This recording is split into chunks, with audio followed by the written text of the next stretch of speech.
The national governing coalition, known as the Government of National Unity, survives to fight another day. The Democratic Alliance's much-anticipated media briefing, which came after President Cyril Ramaphosa dismissed its 48-hour ultimatum, has elicited mixed responses. And to unpack this a bit more further, we are now joined by Khanyi Magubane, our political analyst, just to give us more insight in terms of what to make of what has transpired over the past few days. Khanyi, thank you so much for your time this evening here on SABC News. Let's start off here.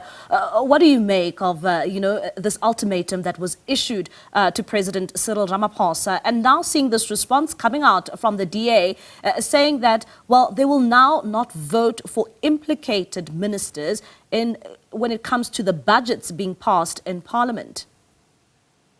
Thank you very much, Mbali. I think that the Democratic Alliance is contradicting itself because it keeps talking about wanting the stability of the country. We just heard a DA spokesperson there or representative saying that the economy relies on the Democratic Alliance being in the GNU. However, that is going to be in direct contrast to what they are saying if they do go ahead with voting against the budget votes for those ministers, for the ministries of the ministers that they want the president to fire. And of course, the question is, would they be making the same pronouncements if Andrew Whitfield had not been summarily fired by President Ramaphosa?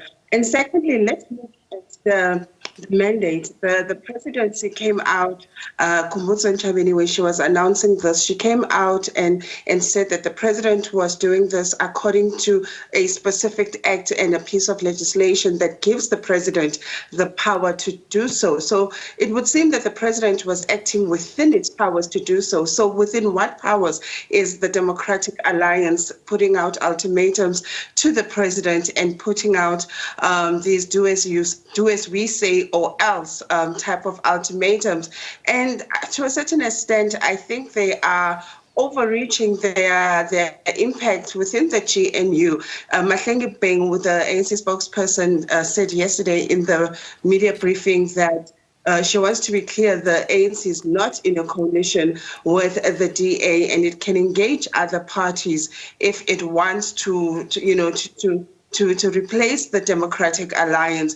And so in this instance, I am going to be quite critical of the Democratic Alliance. I think they've panicked. I think they wanted a strong response, but they failed to come back strong, because we know that as much as they may hold, significant amount of seats in Parliament, many of their so-called motions of confidence, whether it's against the president that they are planning or Dada Marero in the city of Johannesburg, has failed to garner support from the majority of parties. The Democratic Alliance needs the GNU more than the GNU needs the Democratic Alliance at this stage.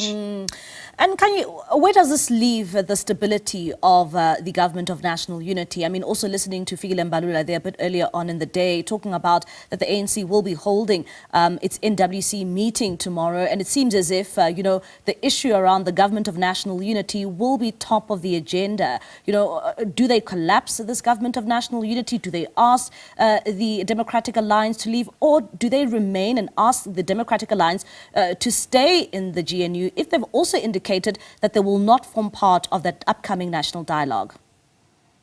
Well, I think it's important to note that the NEC of the ANC has, been postponed twice by the organization. And one of the key agenda points on that is the membership of the NEC don't want the DA within the GNU. And I think that's where the difficulty lies right now, which I'm hoping that the NWC will deal with. The NEC members are of the staunch opinion that the DA needs to leave the ANC's, GNU, because number one, they cited the issue of passing the 15% VAT increase, and we saw the Democratic Alliance taking them to court.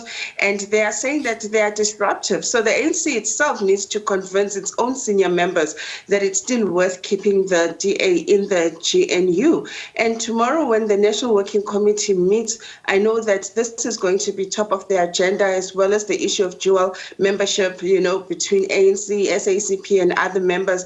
But the problem here is that the ANC itself doesn't have enough support within the senior members of the ANC to continue promoting or to continue protecting the DA. And the DA on that other side also don't have the support of their members in terms of being in the GNU itself. So what we are seeing here is a case of two entities that are trying to stay together, but for all intents and purposes, their families don't want them together. It's like, two young lovers who are fighting to stay together, and everybody else who's attached to them is saying this is a bad partnership, it will not end well. And the ideological split between the ANC and the DA has always been the first concern, even when the GNU was set up, in terms of how will they find each other, given that their political ideologies are so different. And now we are seeing how those differences are starting to play out. And the GNU, in my opinion, is hanging on by a thin thread. All right, Khanyi, thank you so much for your time. That's Khanyi Makubane, the political analyst, giving us her insight in terms of the developments taking place within the government of national unity, particularly when it pertains to that ultimatum that was issued to the president by the Democratic Alliance.